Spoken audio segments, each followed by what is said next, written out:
ఏంటి, నరసింహస్వామిని ఒక వేటగాడు బంధించాడా? అవును, ఎంతో భయంకరమైన ఉగ్ర నరసింహుడిని ఒక అమాయకపు వేటగాడు బంధించాడు.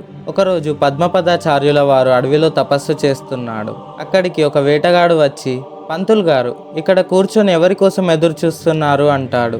దానికి ఆయన నవ్వి, కింద మనిషి పైన సింహం రూపంలో ఉండే నరసింహస్వామి కోసం తపస్సు చేస్తున్నాను అంటాడు.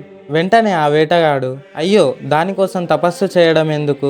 ఆ జంతువు ఈ అడవిలోనే ఉంది. నేను రేపు సాయంత్రం లోపు దాన్ని పట్టుకొచ్చి మీ ముందు నిలబెడతాను. ఒకవేళ తేకపోతే నా ప్రాణాలు వదిలేస్తాను అని ప్రతిజ్ఞ చేస్తాడు. ఆ వేటగాడు కింద నరుడు పైన సింహం అంటూ వెతకడం మొదలు పెడతాడు. మరుసటి రోజు సాయంత్రం అవుతుంది, కానీ ఆ మృగం దొరకదు. సమయం మించిపోతుంది. ఇచ్చిన మాట నిలబెట్టుకోలేదు అని ఒక చెట్టు తీగతో ఉరివేసుకొని ప్రాణం తీసేసుకోవాలని సిద్ధమయ్యాడు. ఆ వేటగాడి మొండి పట్టుదలకు మెచ్చి నరసింహస్వామి ప్రత్యక్షమయ్యాడు.